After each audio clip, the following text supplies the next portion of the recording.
அரசன் ஒருவனுக்கு ஞானம் பெற வேண்டும் என்ற சிந்தனை தோன்றியது.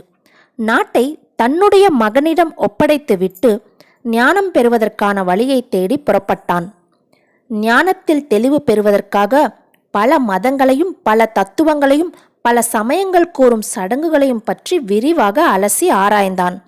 உருவ வழிபாடு, அருவ வழிபாடு, வேள்வி, யாகம் போன்றவற்றை விளங்கிக் கொள்ள அவற்றில் பல வழிகள் சொல்லப்பட்டிருந்தன. ஆனால் ஜென் தத்துவம் பற்றி மட்டும் சரிவர எதிலும் விளக்கப்படவில்லை. எனவே அந்த அரசன் யாராவது ஒரு ஜென் குருவை சந்தித்து தன்னுடைய சந்தேகத்திற்கான விளக்கத்தை கேட்டு பெறுவது என்று முடிவு செய்தான். பலரிடம் விசாரித்ததில் அனைவரும் ஒரு ஜென் குருவை பற்றி பெருமையாக பேசினர்.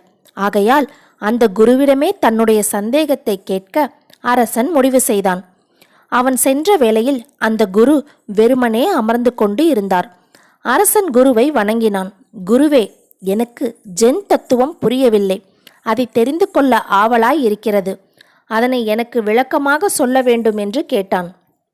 அதை கேட்டதும் ஜென் தத்துவம் என்ன சொல்கிறது தெரியுமா என்று ஆரம்பித்தவர், போய் சிறுநீர் கழித்து விட்டு வருகிறேன் என்று சொல்லிவிட்டு சென்று விட்டார். மன்னனுக்கு ஒரு மாதிரியாகிவிட்டது. சே, என்ன இது? இவரை பற்றி எவ்வளவு பெருமையாக கூறினார்கள். அதை நம்பி இவரிடம் இருந்து எவ்வளவு பெரிய விளக்கத்தை எதிர்பார்த்தோம். இவர் என்னவென்றால் பேசிக்கொண்டிருக்கும் போதே சாதாரணமாக சிறுநீர் கழிக்கப் போவதாக சொல்லி சென்று விட்டாரே என்று மனதிற்குள் நினைத்தான். இருந்தாலும் எதுவும் பேசாமல் அமைதியாக இருந்தான்.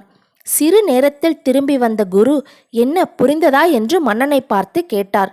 ஏற்கனவே அதிருப்தியில் இருந்த அரசனுக்கு எதுவுமே சொல்லாமல் புரிந்ததா என்று குரு கேட்டது அதிர்ச்சியை அளித்தது. என்ன ஏதென்று அறியாமல் திருவென்று முழித்தான் மன்னன். குரு இப்போது சொன்னார், அரசனோ அறிஞனோ அறிவிழந்தவனோ ஏன் நானாக இருந்தாலும் சரி, சிறுநீர் கழிக்காமல் இருக்க முடியுமா? அதை செய்துதானே ஆக வேண்டும். அதுவும் அவரவர்தானே அதை செய்தாக வேண்டும். எனக்கு பதில் உன்னை அனுப்ப முடியுமா என்ன என்று கேள்வி எழுப்பினார். இப்போது மன்னனுக்கு புரிந்துவிட்டது. அவனுக்கு ஞானம் வந்தது. அவரவர் வாழ்வு என்பது அவரவர் கையில். அதை எவரிடம் தள்ள முடியாது. அதுதான் ஜென் தத்துவம். உபதேசங்கள் வெறும் அடையாளங்கள்தான். அதை எதையும் நமக்கு அளிப்பதில்லை. பசி, தூக்கம் போல ஞானமும் ஓர் உணர்வு.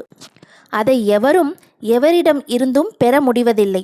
தன் வாழ்வை தானே வாழ்வதன் மூலம்தான் அனுபவம் பெற முடியுமே தவிர பிறர் அனுபவங்களை கொண்டு நாம் ஞானம் பெற முடியாது.